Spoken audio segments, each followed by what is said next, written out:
तो देखो ये क्वेश्चन है के x minus two plus 6 equal to 0। Question में क्या बोला है कि निम्न प्रत्येक द्विघात समीकरण में के का ऐसा मान ज्ञात कीजिए कि उसके दो बराबर मूल हो। ठीक है, तुम ही लोग बताओ दो बराबर मूल कब होते हैं? डी का क्या हो जाता है कि दो बराबर मूल होते हैं? डी जो है क्या होता है कि दो मूल बराबर मिलते हैं? डी का मान, तो जब डी का मान क्या हो जाता है? 0 हो जाता है, तो उस केस में हमको दो बराबर मूल मिलते हैं। डी का फार्मूला बताओ जी, तुम क्या नाम है तुम्हारा? मंजू देवी। डी बराबर बी स्क्वायर माइनस 4ac। ठीक है, सही है, बैठ जाइए। तो बोला है कि दो बराबर मूल है, दो बराबर मूल है, तो इसलिए डी हमारा क्या हो जाएगा? 0। ठीक है, और डी का फॉर्मूला होता है बी स्क्वायर माइनस 4ac बराबर में 0। अब समझो बात को ध्यान से, तुमको सबसे पहले ना इस समीकरण को क्या करना पड़ेगा? सिंप्लीफाई करना पड़ेगा, क्योंकि यहाँ पे एग्जैक्ट पता ही नहीं चल रहा है कि ए का मान कितना है, बी का मान कितना है या सी का मान कितना है, क्योंकि इसमें रखना पड़ेगा ना जी। तो सबसे पहले इसको गुना करो, तो के एक्स को एक्स से गुना करोगे बाबू तो ये हो जाएगा के एक्स स्क्वायर। ठीक है, इसको इससे गुना कीजिए, फिर इसके एक्स को माइनस 2 से गुना कीजिएगा तो हो जाएगा माइनस का 2 एक्स। बात समझ में आया? और प्लस में लिख दीजिए 6 बराबर 0।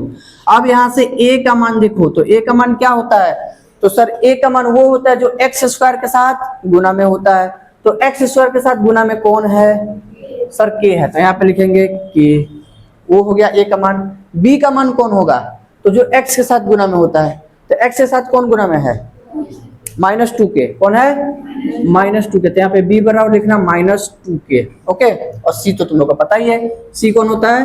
तो अचर राशि यानी कांस्टेंट। ठीक, अब इन्हीं वैल्यू को यहाँ पे रख देना है बाबू। तो देखिए b की जगह पे रखिए आप -2k का स्क्वायर -4 इंटू a का वैल्यू जो है क्या है? k है, और c का वैल्यू कितना है? 6 है, तो यहाँ पे इंटू में 6 बराबर 0। अब देखो माइनस है तो माइनस का स्क्वायर यानी माइनस गुना माइनस प्लस हो जाएगा, तो प्लस हो गया, तो लिख के दिखाने की जरूरत है नहीं। 2 का स्क्वायर 4 होता है, तो यहाँ पे लिखेंगे 4, और k का स्क्वायर हो जाएगा k स्क्वायर। ओके, फिर माइनस 4 गुने 6 पहले कीजिए, कितना आएगा? 24, और उसमें k से गुना कर दीजिए, कितना हो जाएगा? 24k। यहाँ पे लिखेंगे माइनस का 24k बराबर में 0। ओके, अब आपको देखना ये है साहब कि इसमें से क्या क्या कॉमन कर सकते हैं। तो जैसे 4 के पहाड़ा में 24 आता है, यानी 4 कॉमन हो जाएगा।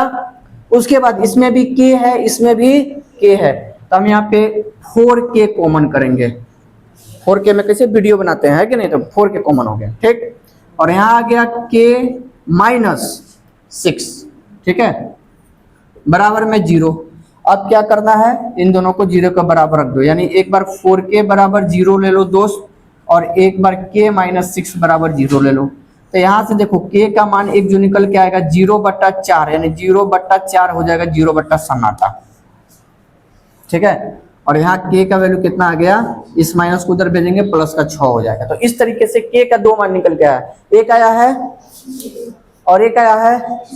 लेकिन एक बात बताओ, अब क्या ये दोनों वैल्यू पॉसिबल है या सिर्फ एक ही कोई वैल्यू होगा? याद करो दोस्तों, हम बताए थे तुम लोगों को कि जब इस तरीके का एक द्विघात समीकरण होता है, स्टार्टिंग में ही जब ये चैप्टर स्टार्ट किए थे, याद है आपको? तो बताए थे कि जब इस तरीके का द्विघात समीकरण होता है तो हम लोग वहां पे a बराबर 0 नहीं लेते हैं, क्योंकि यदि a का मान आप 0 कर दीजिएगा तो ये पूरा का पूरा चीज 0 हो जाएगा, और जब ये 0 हो जाएगा तो ये द्विघात समीकरण रहा नहीं सर। तो इसलिए क्या k बराबर 0 पॉसिबल है? नहीं, ये नहीं होगा। ठीक है, सिर्फ ये वैल्यू होगा। बात समझ में आया? तो आपके आंसर में यही वैल्यू दिया होगा, है कि नहीं? या तो दे दिया होगा ऐसे, और एक दे दिया होगा बगल में, माने ऐसे हम अंदाजा लगा रहे हैं, क्या दिया हमको नहीं पता है, ऐसे ऑब्जेक्टिव में बना के दे सकता है। ठीक है, चलिए इसको नोट कीजिए फटाफट। तो क्वेश्चन नंबर 3 कह रहा है कि क्या एक ऐसी आम की बगिया बनाना संभव है। बगिया माने बगीचा, ठीक है, जिसकी लंबाई चौड़ाई से दोगुनी हो और क्षेत्रफल 800 मीटर स्क्वायर है। यानी उसका जो लंबाई है ना वो चौड़ाई से क्या है, 2 गुना है। और बोला कि यदि पॉसिबल है तो उसकी लंबाई और चौड़ाई ज्ञात कीजिए। ठीक है, तो चलिए देखते हैं पॉसिबल है या नहीं है, और कैसे हम लोग पता करेंगे कि पॉसिबल है या नहीं है। ठीक है, तो देखिए सबसे पहले तो हम मान लेते हैं कि माना कि बगिया की चौड़ाई कितना, x ले लेते हैं, और लंबाई क्या बोला है बताओ। तो लंबाई बोला है कि 2 गुना है तो 2x हो गया। ओके, अब देखो ये बगिया किस डिजाइन का है, अरे कैसा है उसका शेप, आयताकार है। कैसा है, आयताकार। तो अब आप लोग बताइए कि आयत का क्षेत्रफल का फॉर्मूला क्या होता है, किसको किसको याद है, हाथ उठाओ तो। हाँ बताओ क्या होता है, लंबाई गुने चौड़ाई। ठीक है, तो यहाँ पे लिखेंगे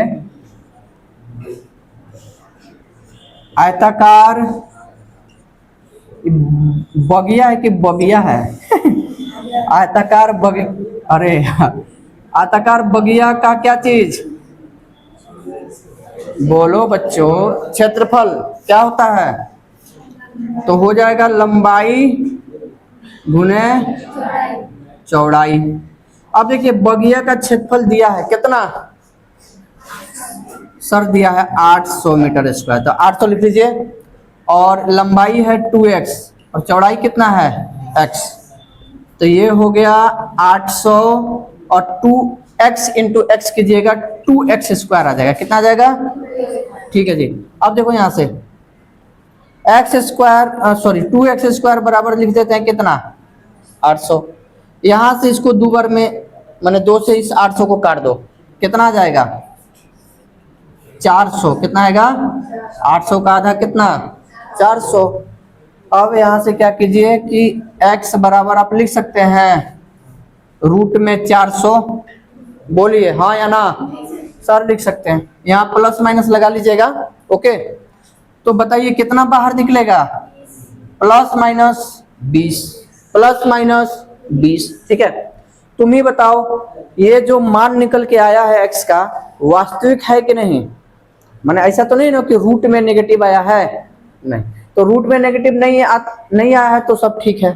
यदि रूट में नेगेटिव माना जाता, जैसे हो जाता रूट में -400, तब संभव नहीं था। अब समझना ये है कि यहाँ पे x का 2 वैल्यू निकला है, एक निकला है प्लस का 20 और एक निकला है माइनस का 20। ध्यान से समझिए, x का 2 वैल्यू निकला है -20 और एक निकला है प्लस का 20। तुम बताओ कौन सा वैल्यू होगा, दोनों होगा या सिर्फ एक कोई होगा। हाँ क्यों, माइनस वाला में क्या दिक्कत है बताइए, माइनस वाला में क्या दिक्कत है, क्या बोका हो गया है तो लोग, कितना बार बताए हैं हाँ? कि किसी भी चीज का लंबाई चौड़ाई ऊंचाई मोटाई, ठीक है, पिटाई, ये सब नेगेटिव नहीं होता है भाई। कभी देखे हो कि हाँ -10 फीट, चाहे कपड़ा लेने गए कि ठीक है -1.5 मीटर जो है लंबा कपड़ा काट दीजिए, देखे हैं कहीं, तब ये सब टेम्परेचर वगैरह ये सब माइनस होता है, तो इसलिए सीधी सी बात है कि ये नहीं होगा, बात खत्म। ठीक है, अब यदि x का मान 20 आया है तो x तुम किसको माने हो, चौड़ाई को, किसको माने हो, चौड़ाई को, तो ये तो 20 आ गया, और लंबाई कितना हो जाएगा 2 गुने 20 कितना 40। अब गुना करके देख लीजिए 20 गुने 40 800 आता है कि नहीं, आ जाएगा। समझ में आया जी, नोट कीजिए फटाफट। तो ये देखिए अगला क्वेश्चन है, क्या निम्न स्थिति संभव है, यदि है तो उनकी वर्तमान आयु ज्ञात कीजिए। 2 मित्रों की आयु का योग 20 वर्ष है, 2 दोस्त है, ठीक है, दोनों मिलके 20 वर्ष का हो रहा है। हाँ ठीक है, खूब हंसो सब, बढ़िया एकदम, ठीक है। और 4 वर्ष पूर्व उनकी आयु का गुणनफल 48 था, ठीक है। 4 वर्ष पूर्व मतलब क्या होता है बताइए? 4 साल बाद की पहले? पहले, ठीक है। तो सबसे पहले हम लोग क्या करते हैं कि मान लेते हैं कि किसी एक का एज क्या था, x वर्ष, तो दूसरा का क्या हो जाएगा? वर्तमान एज किसी का मान लेते हैं कि x वर्ष है, तो दूसरा का क्या होगा बताओ? 20 माइनस एक्स। अरे कितना बार बताएं कि देखो, दो चीजों को मिलके, दो चीजों को जोड़ के यदि कुछ तीसरा प्राप्त हो रहा है, दो चीज को जोड़ के क्या हो रहा है? कोई चीज तीसरा प्राप्त हो रहा है। तो यदि आपको दोनों में से किसी एक चीज का पता चल जाए कि एग्जैक्ट कितना है, तो आप दूसरा भी नहीं निकाल लीजिएगा। जैसे मान लीजिए घनश्याम है और एक छग्गू हलवाई। अब घनश्याम को मिला, छोड़ो पहले सुनो, तो छग्गू हलवाई और घनश्याम को मिला के 110 रुपए दिया गया। कितना? किसको किसको? हाँ जी। अब यदि कहीं से आप लोग मैंने सीआईडी बन के ये पता कर दिए कि छग्गू हलवाई को 50 रुपए मिला है, तो क्या आप बता सकते हैं कि घनश्याम को कितना मिला होगा? कितना? 60 और 40 बोल रहा है सब। 110 रुपए दिए हैं तो 60 रुपया, ठीक है। लेकिन इसी तरीके से हम तुमको ये बोल रहे हैं कि मान लो कि दोनों का एज जो है जोड़ के 20 हो रहा है, ठीक है। दोनों का एज जोड़ के 20 हो रहा है। अब पता ही नहीं है किसका क्या है, तो जब नहीं पता है तो फिलहाल x मान लेते हैं। तो दूसरा कितना हो जाएगा? 20 माइनस एक्स। क्योंकि जैसे आपको पता चला ना जी कि एक को 50 मिला है, दूसरे को कितना मिला है नहीं पता है, लेकिन ये पता है कि दोनों को मिलकर 110 रुपए मिला है।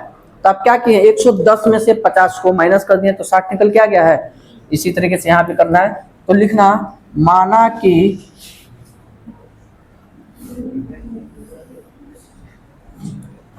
पहले मित्र का वर्तमान आयु, देख रहे हो मित्र, ठीक है। फिर यहां पे लिखना दूसरे मित्र का वर्तमान आयु कितना हो जाएगा? 20 माइनस एक्स, क्योंकि दोनों को मिलके कितना हो रहा था? 20। तो एक का यदि एक्स है तो दूसरा का 20 माइनस एक्स। अब देखो 4 वर्ष पूर्व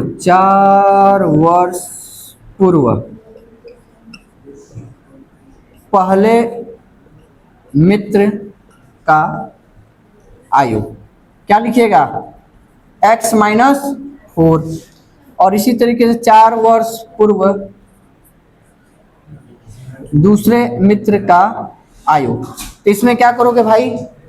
तो 20 माइनस एक्स में से -4 कर दीजिए, कितना आएगा बताइए? तो सर ये आ जाएगा, देखिए 20 में से 4 घटाइएगा 16, तो यानी ये हो गया 16 माइनस एक्स। कोई तकलीफ नहीं। अब क्या करना है? अब हम लोग को बना लेना है क्या चीज? समीकरण। प्रश्नानुसार देखो क्या होगा। बोला है ना कि इन दोनों का जो है आपस में जब गुना किया जाता है 4 साल पहले, जब इनका एज निकाल के, है ना, यानी इसका मल्टीप्लाई और इसका मल्टीप्लाई, ठीक है, कितना आ रहा है? 48। ये तब वो कम से कम देखो सब, ठीक है। तो यहाँ पर लिखो x माइनस 4। कौन हल्ला कर रहा है जी? काहे इतना हल्ला कर रहा है तुम लोग? हल्ला नहीं कर रहे हो? बात कौन कर रहा था अभी? तो लिखने पे आवाज किससे आता है?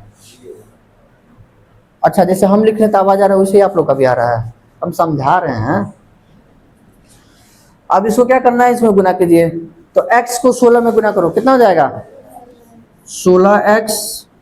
इसको जो है इसमें गुना करो तो माइनस एक्स स्क्वायर। फिर इस 4 को इसमें गुना करो माइनस प्लस 16 में, तो 16 का पढ़ा 4 में पढ़ो, कितना आएगा?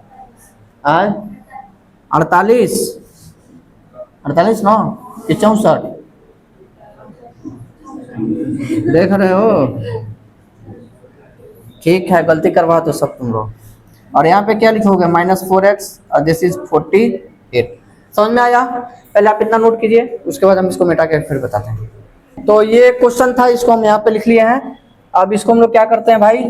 पहले थोड़ा सिंप्लीफाई करते हैं। तो देखो यहाँ पे 16x है और यहाँ पे कितना है? -4x। तो घट जाएगा पहले तो इसको लिख लेते हैं, माइनस एक्स स्क्वायर हो जाएगा ये। 16x में से 4x घटाइएगा ना बाबू, कितना आएगा 12x। ओके जी, और ये कितना है माइनस 64, और इसको भी हम लोग इधर लाएंगे 48 को, तो ये हो जाएगा माइनस का 48 बराबर में 0।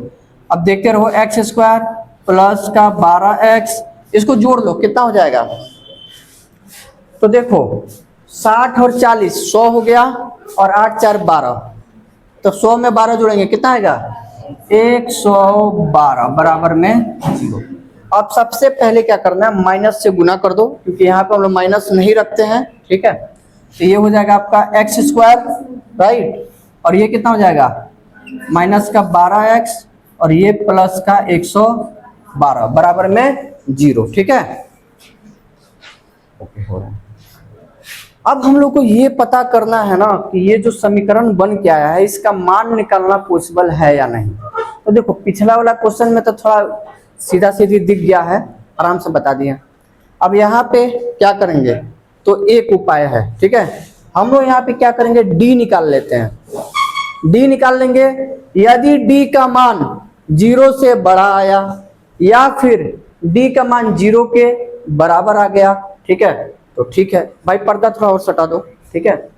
तो हम लोग बोलेंगे कि ये जो है संभव है, और यदि डी का मान नेगेटिव आ गया तो ये संभव नहीं है। तो चलिए देख लेते हैं। सबसे पहले ए का मान निकालिए, कितना आ जाएगा 1, बी का मान -12 और सी का मान 112। ओके, अब यहाँ से डी का जो फॉर्मूला होता है पता है ना, क्या होता है, तो सीधे लिखते हैं यार, b² - 4ac ये होता है।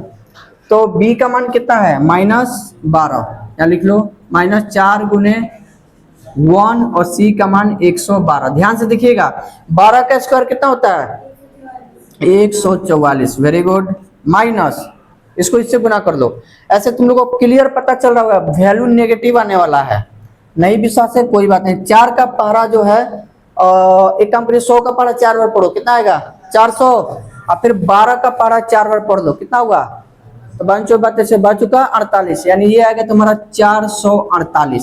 समझ में आया। अब यदि तुम 144 में से 448 को घटाओगे तो वैल्यू क्या आने वाला है, नेगेटिव की पॉजिटिव, नेगेटिव, यानी ये तो वैल्यू लेस देन 0 आएगा, यानी डी हमारा क्या हो गया लेस देन 0। याद कीजिए, डी का मान जब लेस देन 0 हो जाता है यानी नेगेटिव वैल्यू आता है, तो क्या उस समय आप कोई मूल्य निकाल सकते हैं, नहीं, ठीक है, कोई मूल्य नहीं निकलेगा। और इसीलिए ये जो कंडीशन दिया गया था ना, तो ये पॉसिबल नहीं है। क्वेश्चन नंबर 5 लिखा है कि क्या परिमाप 80 मीटर तथा क्षेत्रफल 400 मीटर स्क्वायर के एक पार्क को बनाना संभव है ना, यदि उसकी लंबाई और चौड़ाई सॉरी यदि है तो उसकी लंबाई और चौड़ाई ज्ञात कीजिए। किस प्रकार का पार्क है, इसमें ये सब तो नहीं दिया गया है कि पार्क कैसा है, लेकिन लंबाई चौड़ाई का बात हुआ है, तो मान लेते हैं कि कैसा होगा, आयताकार टाइप का होगा, ठीक है। तो ठीक है भाई, ट्राई करते हैं। तो सबसे पहले हम लोग लिख लेते हैं, माना कि, देखो ध्यान से, माना कि, या सीधे लिखते हैं पार्क, पार्क की चौड़ाई क्या मान लो x, और यहां पे लिख लो पार्क की लंबाई y मान लीजिए, ठीक है, क्या मान लीजिए y। अब देखिए परिमाप बराबर क्या होगा, तो परिमाप बराबर हो जाएगा 2 लंबाई प्लस चौड़ाई। ओके, अब परिमाप तो दिया है कितना 80, यहाँ पे 2, लंबाई की जगह पे बोलो बाबू y, और चौड़ाई की जगह पे x, ठीक। इससे ये कट जाएगा कितना बार में 40 बार में, तो 40 हो गया y प्लस x। इसको हम थोड़ा ऐसे बदल के लिख लेते हैं, x प्लस y बराबर 40। कोई तकलीफ नहीं, एक काम और सुनो सुनो सुनो सुनो, देखो यहाँ से हम किसी एक का वैल्यू निकाल लेते हैं, या तो लंबाई या चौड़ाई कोई भी निकाल सकते हैं। तो हम यहाँ से मानते हैं x का वैल्यू निकाल लेते हैं, तो वो जाएगा 40 माइनस वाई। समझ में आया? चलिए अब देखिए इसका जो है दिया गया क्या चीज, क्षेत्रफल। क्या दिया है? क्षेत्रफल। कितना दिया है? तो यहाँ पे लिखेंगे पार्क का क्षेत्रफल 400 मीटर स्क्वायर, तो 400 रहने देते हैं, ठीक। अब क्षेत्रफल निकालने का फॉर्मूला क्या होता है? तो सर क्षेत्रफल निकालने का फॉर्मूला होता है लंबाई गुने चौड़ाई। ये दिया हुआ है तुमको 400। लंबाई को तुम क्या माने हो? y, तो यहाँ पे y रखो। चौड़ाई का मान कितना निकल के आया, ये देखो कितना निकल के आया है। ऐसा तो हम पहले यहाँ पे x लिखेंगे, ठीक है, समझिएगा ध्यान से, फिर y रहने देते हैं। अब देखिए x का मान यहाँ निकला है ना बाबू, कितना? 40 माइनस वाई। यहाँ पे हम रोक देंगे 40 माइनस वाई, और ये रहा 400। अब गुना करो तो 40 गुने वाई 40 वाई हो जाएगा, और माइनस वाई गुने वाई वाई स्क्वायर, और बराबर में 400, ठीक है। अब हम लोग एक काम करते हैं, इस 400 को इधर लाते हैं, तो 40 y minus y square minus का 400, फिर थोड़ा इसको बढ़िया से सजा देते हैं, यानी इसके मानक रूप में लिखेंगे। तो पहले होगा माइनस वाई स्क्वायर, फिर प्लस का 40 वाई, फिर माइनस का 400। अभी माइनस से गुना करेंगे दोनों तरफ, क्योंकि हम लोग इसको क्या बनाएंगे? प्लस। तो ये हो गया तुम्हारा y square minus 40 y plus 400। Okay, अब दोस्त चेक करना है कि ये संभव है कि नहीं। तो ये चेक करने के लिए हम लोग क्या करेंगे? d निकालेंगे। d का मान यदि 0 आया या 0 से बड़ा आया तो ये समीकरण संभव है, और यदि d का मान 0 से छोटा होता है तो ये समीकरण संभव नहीं है, फिर कोई वैल्यू नहीं निकलेगा। तो पहले आप लोग इसको नोट कीजिए, फिर ये चीज हम लोग इधर करेंगे। तो देखो ये समीकरण था y square minus 40 y plus 400 बराबर में 0। यहाँ पे a, b और c का मान निकाल लीजिए, ठीक है। तो a का मान हो जाएगा 1, b का मान हो जाएगा माइनस 40, और c का मान बताइए 400, ठीक है। तो हम लोग सबसे पहले क्या निकालेंगे? d बराबर क्या होता है? b square minus 4ac। तो यहाँ पे रख लो b का मान माइनस 40 है, तो माइनस 40 का स्क्वायर गुने 4, a का मान 1 और c का मान 400, ठीक है। तो देखो माइनस का स्क्वायर तो प्लस हो जाएगा, 4 का स्क्वायर 16, ठीक है। और यहाँ पे कितना है? 0 और स्क्वायर है ना, तो 2 को 0 आ जाएगा, मतलब 40 का स्क्वायर 1600 होता है।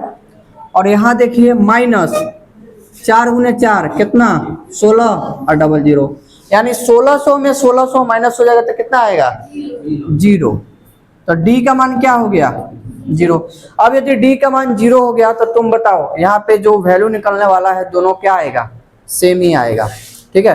तो ठीक है, हम लोग इसको जो है ना फॉर्मूला वाले से, मतलब फॉर्मूला लगा के बना लेते हैं। तो x बराबर याद है ना क्या होता है? क्या होता है? Minus b plus minus root under b square minus 4ac बटे 2a। ध्यान से देखिए माइनस b, तो b का मान रखिए दीजिए भैया, कितना है b का मान? माइनस 40 प्लस माइनस ये बी स्क्वायर माइनस 4ac का मान कितना आया है? 0, वही ना d है, तो सीधे यहाँ पे 0 रख देते हैं। 2 गुने a का मान कितना है? 1, तो यहाँ पे 1 रख लो। अब ध्यान से देखो ये माइनस माइनस प्लस हो जाएगा। एक बात बताओ, किसी चीज में 0 जोड़े या घटाए कोई फर्क पड़ेगा? कोई फर्क नहीं पड़ेगा, जो है वो वही रहेगा। तो सीधे 40 आ गया, ठीक है, और नीचे 2 गुने 1 कितना? 2, तो इससे इसको काट दो, कितना आ गया? 20। x का मान आ गया 20। अब याद करो कि हमारा जो समीकरण था वो कैसा था, याद है तुमको? ऐसा था सर, x प्लस वाई बराबर कितना था? 40। जहां से हम दिखाए थे कि x को हम लोग क्या लिए थे? 40 माइनस वाई लिखे थे। तो आपको तो पता ही चल गया कि x का मान कितना है?